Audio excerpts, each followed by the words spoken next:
있습니다. 자, 토요일 아침입니다. 지난 일주일 동안 은혜를 주신 하나님께 영광 돌리며 우리에게 주신 말씀을 통해서 기도 제목 나누겠습니다. 나에게 생명을 대속해 주신 주님께 감사하게 하시고 그 생명의 가치에 합당한 삶을 살게 하소서. 아멘. 오늘 말씀은 우리의 신앙에 참 중요한 말씀입니다. 하지만 우리 초신자들에게는 조금 어려운 부분이 있을 수 있지만 성경을 좀 아시는 우리 성도들은 오늘 말씀을 통해서 구원의 은총과 확신을 얻을 수 있기를 바랍니다. 그리고 한 두 번 정도 더 들으시면 더 좋을 것 같습니다. 우리는 일상생활의 인간관계 속에서 내가 대신해 줄게 라는 말을 들을 때가 있습니다. 이 말은 내가 당신의 일을 대신해 준다는 말이죠. 내 일을 부득불 할 수 없을 때 누가 기꺼이 대신해 준다면 우리는 미안하면서도 고마움을 느낄 것입니다. 또한 우리는 내가 대신 돈을 내줄게 하는 말을 또한 들을 때도 있습니다. 자주는 아니지만요. 돈이 없어서 꼭 사야 할 것을 사지 못할 때 누군가가 선뜻 나서서 대신 돈을 내서 사주면 너무나 고마워서 그 은혜를 잊지 못하고요. 그 은혜를 언젠가 갚아야지 하는 마음을 갖게 됩니다. 그런데 이렇게 대신해주는 일들 가운데 가장 큰 것은 무엇일까요? 그것은 바로 예수님께서 나를 대신해서 죽으시고 생명을 주신 대속인 것입니다. 그리고 예수님께서 십자가에서 흘린 피로 나의 죄값을 대신 치러주신 일이에요. 그래서 교회에 들어오면 대속이라는 말을 자주 듣게 되고 생명의 속전이라는 말을 자주 듣게 됩니다. 생명의 속전이라는 말은 좀 자주 듣지는 못하죠. 하지만 대속이라는 말과 속전이라는 말은 연결되어 있습니다. 오늘 본 말씀에는 이러한 대속과 속전의 개념을 역사적인 사건을 통해서 우리에게 교훈해 주십니다. 하나님께서는 출애굽한 이스라엘 백성에게 인구조사를 하게 하지요. 그 이유는 군대를 조직하기 위해서입니다. 또한 인구조사를 하는 이유의 근본적인 이유는 그들이 구원받는 하나님의 백성이라고 하는 것을 하나님께서 인식하게 하시려는 거죠. 그래서 20세 이상 남자들의 수를 계수하라고 합니다. 민수기 1장에 나와 있죠. 그래서 약 60만 명의 군대를 조직하게 됩니다. 그런데 그 다음에는 레위 지파의 숫자를 계수하라고 하세요.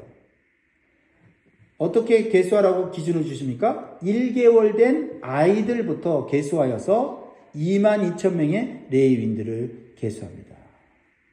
이 레위인들은 군대에 편성하지 않고 일평생 하나님께 바쳐져서 성막을 위해서 봉사하는 특별한 직분을 감당하게 하셨습니다.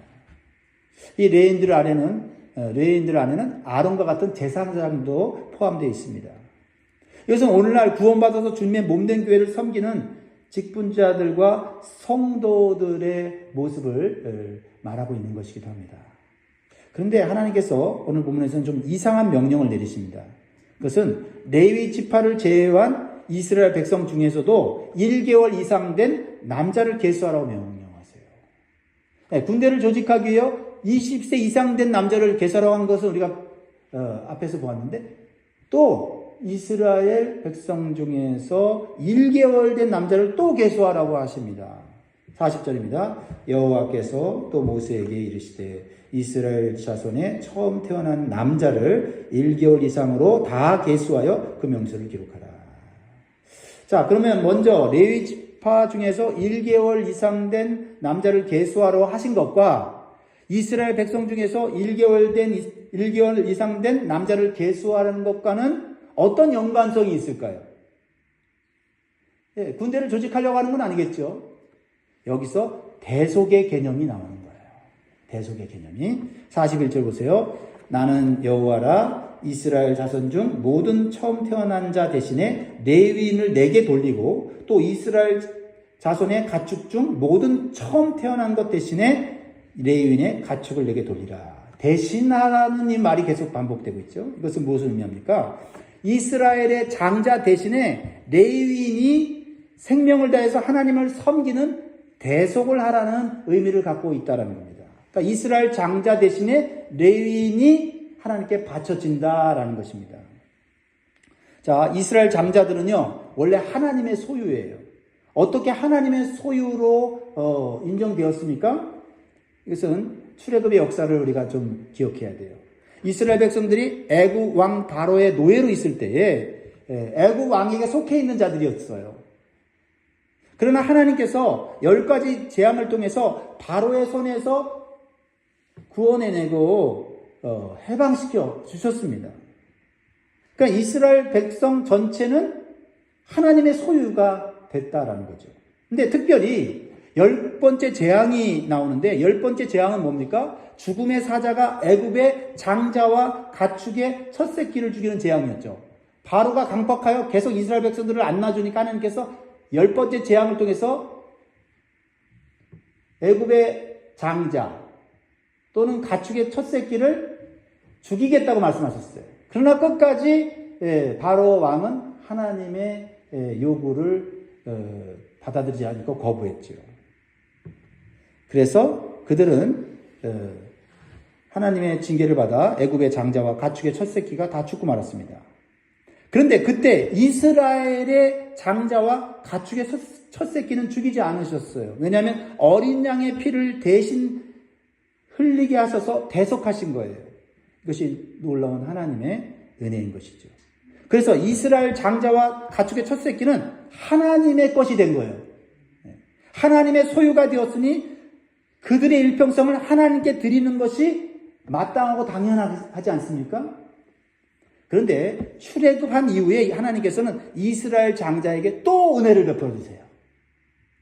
이스라엘 장자들이 일평생 성막에서 하나님만을 섬기는 일을 해야 되는데 하나님께서는 대신에 레위인들을 세워서 그들의 일평생의 삶을 대속하게 하셨다라는 거죠. 그래서 이스라엘 장자들은요, 자신들의 가족들의 생계를 책임지고 돌볼 수 있는 하나님의 은혜를 받게 된 것입니다. 얼마나 감사한 일이에요? 이러한 대속의 개념은 예수 그리스도께서 세상 죄를 지고 가는 어린 양이 되어주셔서 우리의 죄와 인생의 모든 무거운 짐을 다 짊어짐으로써 우리가 자유를 얻었고 우리가 살아가는 모든 것을 책임져 주시는 은혜를 받게 되었다라는 것입니다. 할렐루야. 그래서 레위인들의 역할은 하나님과 성막의 제사와 봉사를 잘 섬김으로써 하나님과의 관계를 올바로 하는 것이에요. 그래서 레위인의 존재와 역할이 이스라엘 공동체 전체가 세상과 구별된 하나님의 백성이 된 것을 나타내는 거예요. 그리고 하나님의 백성으로서 은혜와 복을 영원토록 누리게 하는 겁니다. 레위인의 이 존재와 역할이 얼마나 이스라엘 공동체 안에서 중요한지를 깨닫게 하는 것이죠. 오늘날 우리가 영적인 레위인과 제사장으로서 직분과 역할을 잘 감당할 때 하나님과의 올바른 관계를 맺게 되고 그리고 우리의 가정과 우리의 자녀들의 거룩함과 축복이 유지된다는 것을 보여주시는 거예요. 그리고 더 나아가 세상 사람들을 하나님께로 인도하고 하나님의 백성과 자녀가 되도록 하는 것이 하나님께 바쳐진 우리의 사명이다라는 거죠. 그것이 영적인 제사장의 역할이죠. 그런데 오늘 본문에 보면 한 가지 문제가 생겼어요.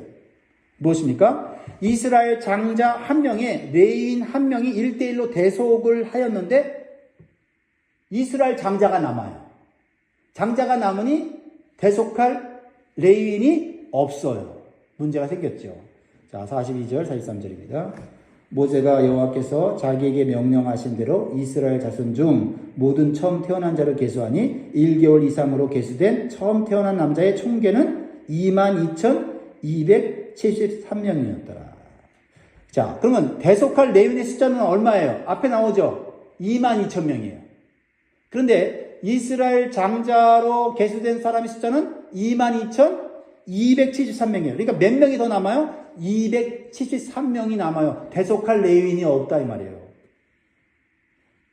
그러면 이렇게 남게 되는 장자는 대속을 받지 못하고 자신이 생명을 바쳐야 되는 거예요. 그런데 하나님은 그들이 대속할 수 있는 방법을 마련해 주셨다라는 겁니다. 46절, 47절이에요. 이스라엘 자손의 처음 태어난 자가 레위인보다 273명이 더 많은 즉 속전으로 한 사람의 5세겔씩 받되 성소의 세겔로 받으라. 한 세겔은 20계란이다. 레위인이 없으니 속전을 통해서 대속해 주셨다라는 거죠. 이 속전을 생명의 속전이라고 얘기를 하는데 대속의 방식을 사람으로 할 수 있고 대속의 방식을 속전으로 할 수 있게 하셨다. 대속은 뭐라고요? 노예나 죄인을 자유케 하기 위한 방법으로 사람을 대신하거나 돈으로 대신하여 값을 치르게 하는 게 대속이에요. 이것이 하나님의 구속의 방법이다 이 말이죠. 그런데 생명을 대신하는 속전이 얼마나 됩니까? 이게 중요하죠. 한 사람당 5세겔이에요. 너무 비싸면 못하겠죠. 근데 이 5세겔은요, 그렇게 많은 돈이 아니에요. 한 세겔이 노동자가 4일 일한 임금이에요. 그러니까 5세겔은 노동자가 20일 일한 임금을 의미합니다. 그러면 우리가 이렇게 생각했어요. 아니, 사람의 생명이 고작 이 정도밖에 되지 않는가? 그렇죠? 하나님은 사람의 생명을 이 정도의 돈으로 가치를 매긴다는 말인가? 하는 오해가 생길 수 있어요. 사실 20일만 일하고 일평생 자유하게 되고 일평생 구원받고 복을 받는 자가 된다는 게 말이 되지 않지 않습니까? 근데 이것은 거꾸로 생각해야 된다는 거죠. 사실 사람의 생명을 대속받는데 5세겔로는 절대로 합당하지 않습니다. 하지만 하나님께서는 인간을 사랑하시므로 값없이 은혜로 그 생명을 살리시기를 원하셨다는 거죠. 그리고 그 값을 대신 어린 양이신 예수님이 대신 자신의 생명으로 갚게 하셨다는 거죠. 그러니까 5세겔로 대속된 것도 아니고 구원받은 게 아니라는 거예요. 사람의 생명을 하나님이신 예수님의 생명으로 갚는 것은 너무나도 맞지 않는 계산법이에요. 그런데 하나님께서는 은혜와 사랑으로 우리 인간들을 구원하시기를 기뻐하셨다라는 거죠. 그리고 죄로 죽을 죄인이 받아야 될 영원한 형벌에 대해서 속전을 내려면 그 속전은 평생 갚아도 갚을 수 없는 거잖아요. 그 속전의 값은 상상할 수 없이 큰 거예요. 심지어는 우리의 생명을 바친다고 해도 갚을 수가 없습니다.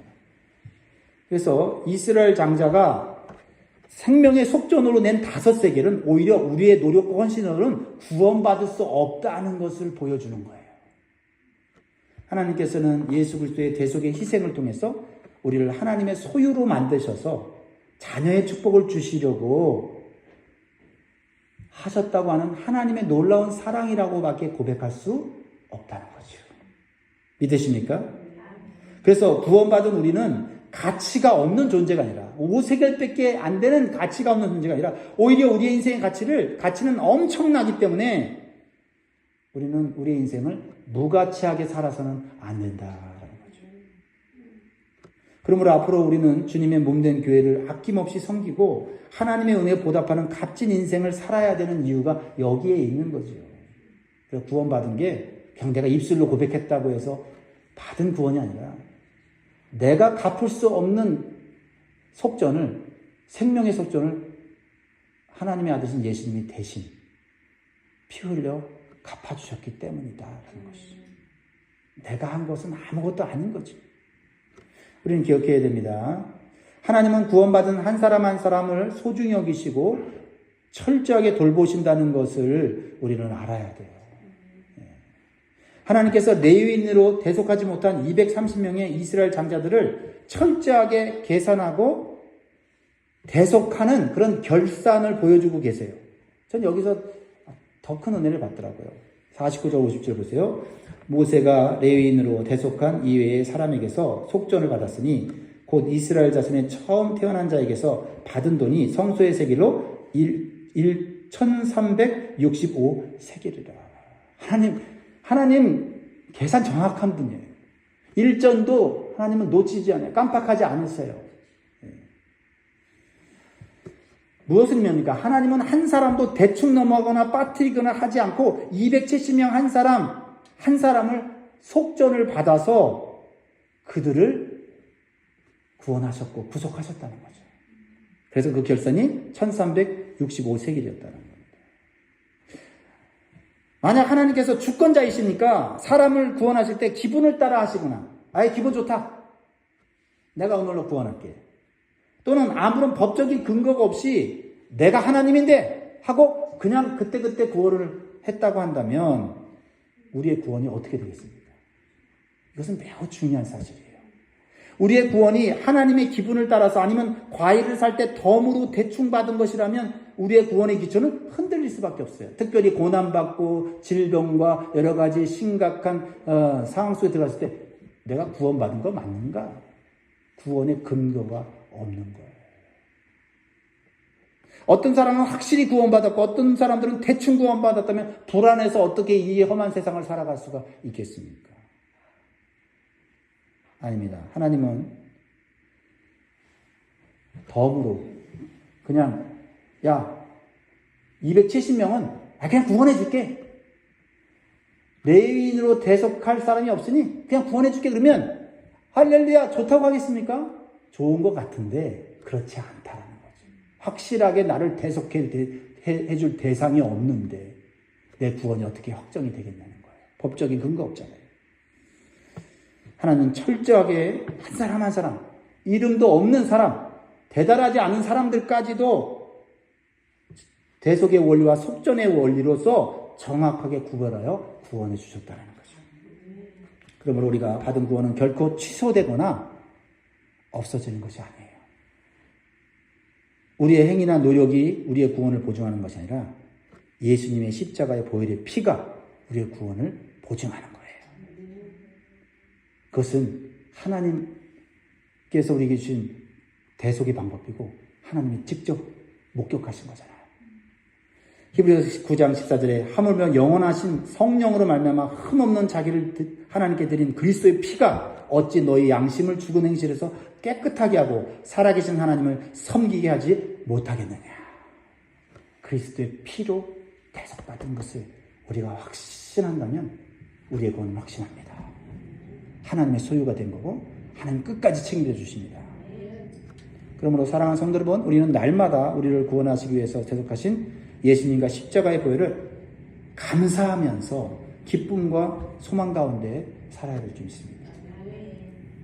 우리를 구원하신 주님은 오늘도 우리의 모든 필요를 내가 대신해 줄게 하시면서 사랑과 은혜를 베풀어 주세요. 왜냐하면 예수님의 생명과 맞받고 오기 때문에 예수님은 우리의 부족함을 가만히 볼 수가 없는 것이지요. 그러므로 주님을 더욱 사랑하시기 바라요. 그럼 우리가 앞으로 어떻게 살아야 가치 있게 살겠습니까? 우리의 인생을 더 이상 허비하지 말고 오직 나를 구원하신 주님을 위해서, 주님의 교회와 나라를 위해서 영적인 레위인과 제사장으로서 끝까지 헌신하는 삶을 살 때 영원한 은혜와 축복을 받게 될 줄 믿습니다. 기도하겠습니다.